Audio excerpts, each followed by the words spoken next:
it gives me great pleasure to welcome you, Paul, to this program. The session is yours. Yeah. Thank you so much, Joshua, for your wonderful introduction.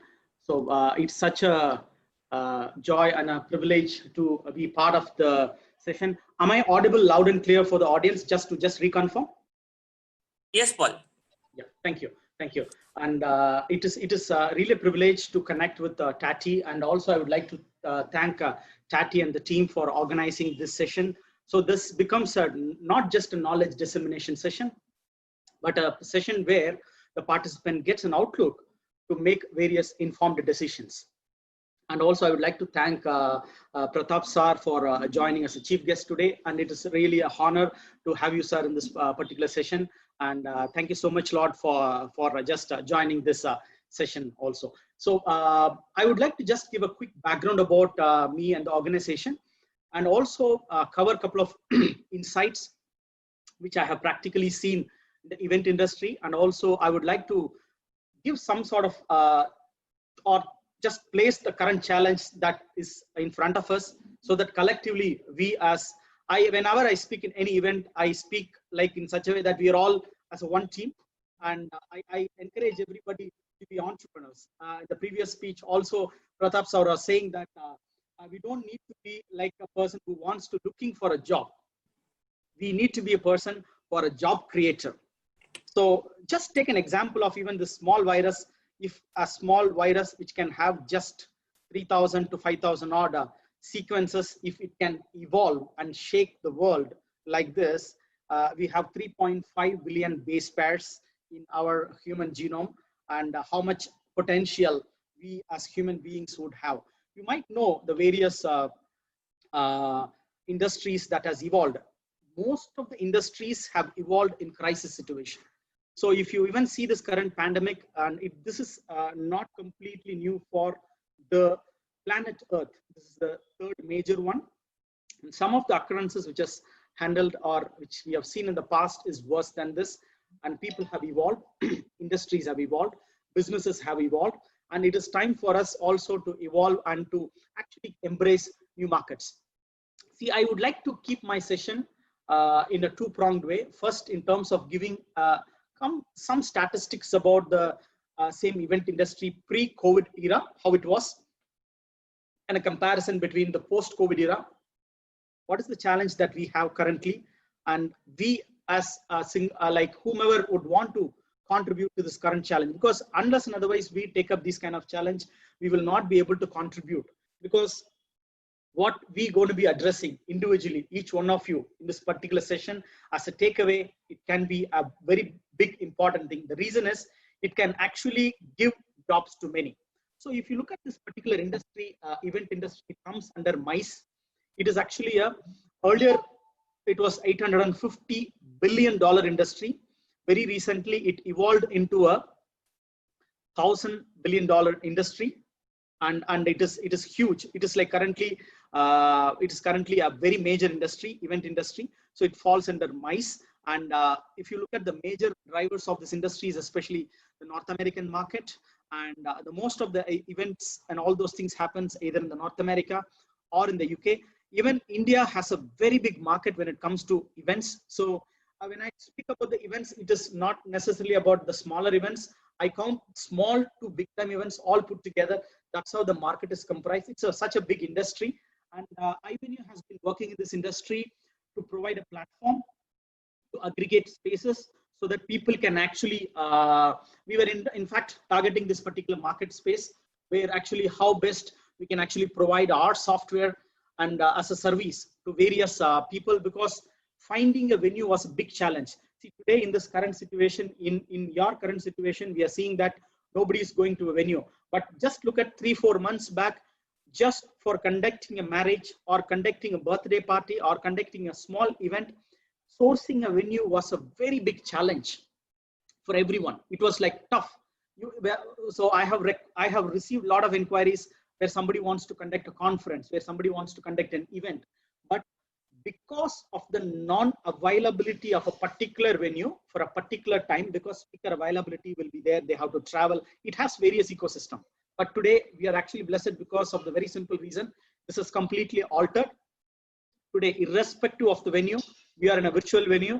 We are still having the events, and it has still made a lot of changes. It's still, maybe I would like to address those things in the subsequent area. So this is such a big industry, but now it has come to almost to a small, big tweak, and not many things are happening in the event management, software development, and also quite a few alterations are happening. But what is the market that has been opened is the same players who is still doing events.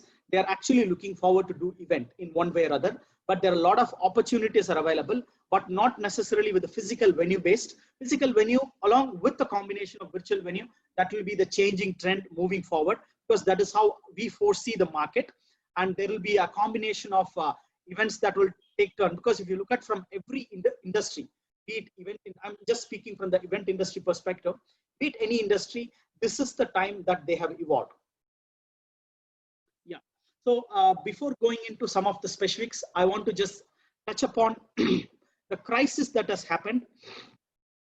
So this $1,000 billion industry, what has happened is it has impacted close to 2.5 million jobs globally, and India alone has witnessed in mid-March close to $666 million, and mid-March, you know what is the crisis that has happened. There is 100% cancellation in events, and there is a lot of repercussion that has happened. Event industry exclusively, if you look at from EMEA, so prior a year ago, it was almost like a 10,000 crore industry, contributing to starting from a smallest area to a sports to a various area of corporate events and all those. This is such a big industry, but what has happened is terrifically people has been hit. But at the same time, it is time for us to think. See, let me ask you a very simple question before we just go into some of the, I have put together some of our thought process collectively from our businesses side. So we looked at the various spaces and various type of events that has been happening. So even now, there are certain gatherings are still happening, but not at a massive level. Take, for example, still marriages are happening, but not at the scale. So if you look at a marriage as an event, people may spend starting from a 2 lakh to even to a 20 crore. That is how the event market is spread. So from the event, you have an ecosystem around various allied services. How this market was taking place is like they start hiring a place, they start hiring a catering, they start hiring a decorator. Like it's an ecosystem arranged with that. And nobody wants to actually go and look out for everything. They want everything to be organized in an easy way. Even now it is happening, but it is not happening in a massive way. Look at, I will take an example of an exhibit space, let's say art spaces that's used for exhibition. So today, I will give you a typical example. If at all there is a provision to give an avenue for people to exhibit their art, because every art, we have actually paid and been going to events. We've been paying and flying down to attend events. We've been going to cricket grounds to attend events. So the difference between attending a live event and looking at your own same cricket match at home, that's way two different avenues. Just to go and elaborate, if you be in a cricket ground, what you would get to see is actually you will not even really know whether Tendulkar is out or not, unless and otherwise you see from nearby close camera shot, they just put it in a 2-3 times. That's when we will know, because you get an audience vibe, but you will not be able to closely watch. But if you look at even a same cricket you watching, it is personalized. You get to see completely. Likewise, what we are seeing is art spaces. I'm just taking an example of an art spaces. See, for all this category of places, passionate people are ready to spend. Even if you have something to, like if there is a stand-up comedy event today, these kind of artists, we have actually aggregated various artists, we have aggregated various spaces. What we have seen is these artists were like going and performing in a physical venue. In a short while, they will be doing in a combination of physical plus a virtual venue. The challenge now is technology is going to be a key driver. They don't have solution. If you want to exhibit an art, it could be like, you may have an art. I have some of my own,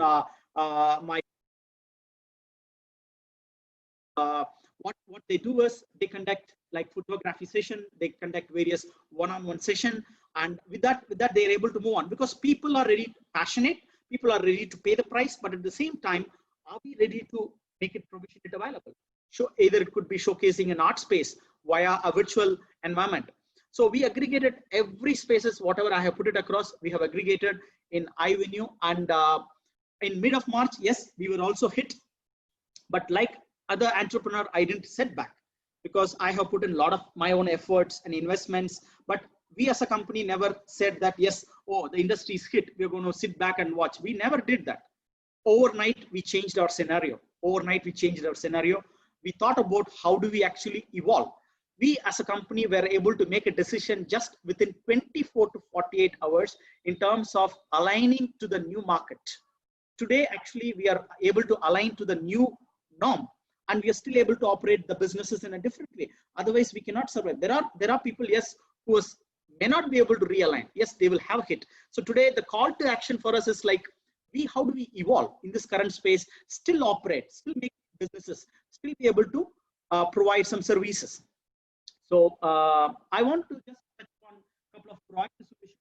It could be an eye opener for various, including dignitaries, and also for I see that where of academicians, various MSME people, and also various students and faculties, various people are here. So I would like to throw upon some of the proactive solution approach which you can look at.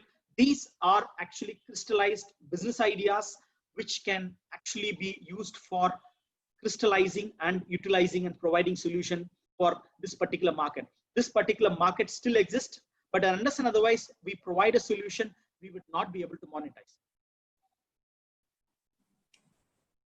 The first option, whenever we look at any events, the seating arrangement is now a new norm. Like we might need to look at keeping it open to adopt social distancing, but at the same time, it can be able to enable participation. So if you're doing an event, so you have to consider seating arrangements. So you don't need to be doing, if you're doing events in the category of say thousands, and you may need to tone it down into multiple spaces or one space with different kind of setup. That could be one option people are looking at.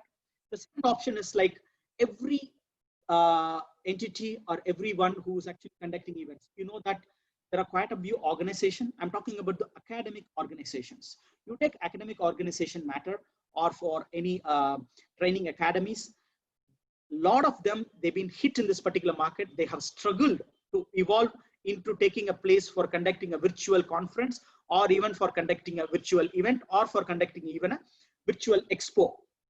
I've seen startups emerging very recently where they provide a platform for product launches. If at all, innovatively, we can come up with ideas, and if we can actually provide a platform, it can become an avenue for various event conductors, for event players to collaborate. So there is a lot of events, there is a lot of opportunity when it comes to being a virtual event partner. There is a lot of opportunity, there is a lot of R&D going on where people are trying to create their own small platform which could be used for events. The next area what you look at is, see, I was using cricket as an example where there is a different level of personalized experience. You see, in a bigger event, when 10,000 people, 1,000 people are attending, the participant will not get a chance to even directly interact with the speaker or with the panel. Whereas in a virtual event, now it has become still more personalized. You have an opportunity to actually attend multiple events. Last week, I was actually part of an event called Collision. Almost 30,000 odd people were joining. This is one of the global event where all the startups and everybody was showcasing. 30,000 people were there. There are close to 9 to 10 odd sessions. We were able to switch sessions just like changing a TV channel. So today, when you are in a virtual event, you might have an option to actually switch to multiple events. And also there is a lot of opportunity to involve augmented reality, virtual reality, so that actually it can increase personalization, and also it can improve the personal or physical experiences of participating in event. So these are the opportunities that is currently available. We might need to pick it up and see how best we can do it. If you're doing an event, restructure your event predominantly in the virtual arena. See, earlier when there is an event happening or anything that is happening, there is huge amount of spend that was happening at the offline marketing.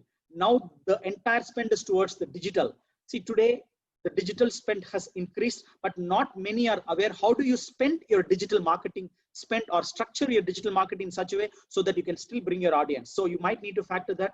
There are a lot of opportunities around that area. Then completely, which I was mentioning, that you might need to completely realign your marketing approach. Earlier, we used to do a lot of a combination of offline, online, a hybrid kind of model. Now you might need to completely realign your marketing approach when it comes to the events. Then finally, I would like to reiterate that the technology is a very, very key driver, and if you are able to adopt well, and that can be a very big plus. So now I would like to leave the session open to any specific questions, because with a little bit of my industry experience, I would like to be more interested in answering any Q&A that comes to, I'll be more than happy to take up any questions so that it can just, I would leave it to the dais to take it up. Yes, Paul.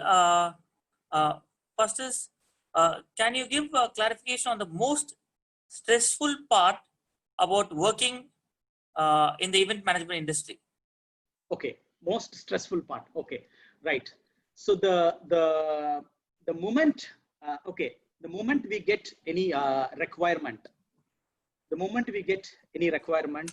the toughest part would be two things, because let's assume you give me an event, Tati gives an event. The toughest part, there are two angles. One is to actually exactly match a venue which actually suits their location. And it's very, very stressful. The reason is, you might be giving me an opportunity to actually conduct an event. The challenge will be always negotiating with that particular venue partner, and they may not be always agreeing upon the terms and conditions that you may use. And we take up the pressure. So neither they bend, which is the event partner, nor the customer who wants to conduct, they bend. It's only we get tweaked in between. That is really, really challenging for us. And the second aspect is in terms of like sourcing the venue has always been very, very critical. It's very, very critical, because nobody has time. See, in a smaller city, it is very easy to pick up your small vehicle, go around and find it. But if you are in a real-time space operating where somebody calls up and says that I want to conduct an event for 1,000 odd events, 1,000 odd audiences, the date and the particular venue to match it, it is really, really stressful. And most of the times we actually take our extra step, try to see how best we can fit that particular event. These are the major stress that we as an entity faces, Mr. Joshua. Paul, next question to you, Paul. Yes. What do you think is the future of event management industry post COVID-19? Wonderful, wonderful. That's very, very. We have also done some sort of prototype which I wanted to even show to the audiences. See, right now, what I would like to even take Zoom as an example. And since I've been in the tech market, especially in terms of various technology that has been used for not only on the events, or could be training, could be on virtual events and conferences. We take the example of Zoom. It is very convenient for somebody to just adopt and use it. But since this is available, we were able to take it. Take even a school. Most of the school doesn't have a full-fledged proper system which can actually monitor completely. Neither the teacher nor the students are equipped. Like that, there are various scenarios there. But when it comes to the event industry as a whole, as I said in my presentation, technology is a very big key driver. And we are not going to take a hit and wait long, because the reason is, as per the current market analysis, because there are players 40 years there in the market in the UK, who's been market for 60 years in the event industry. According to them, the finding is the event industry is going to come up in a massive way as we actually pass through the current COVID cycle, because people are they are ready to spend. There are a lot of allied industry that has been hit, especially could be travel and other industry. I would say honestly, the virtual events, the convenience of actually conducting virtual events, not just, yes, today, yes, because of this available platform, yes, we are able to make use of the best. If you are able to easily, quickly create event, like you want to quickly create event and define the target audience, it could be an online event or an offline event. If you can quickly publish promote and get registration, nothing like that. So virtual events, virtual and a combination of hybrid events is going to be a major driver next 3 to 4 years down the line. And this might evolve into a different channel of industry. That's what I foresee being in the industry market for a while. Thank you very much, Paul, for taking all our questions patiently and for spending your valuable time and giving your inputs, Paul.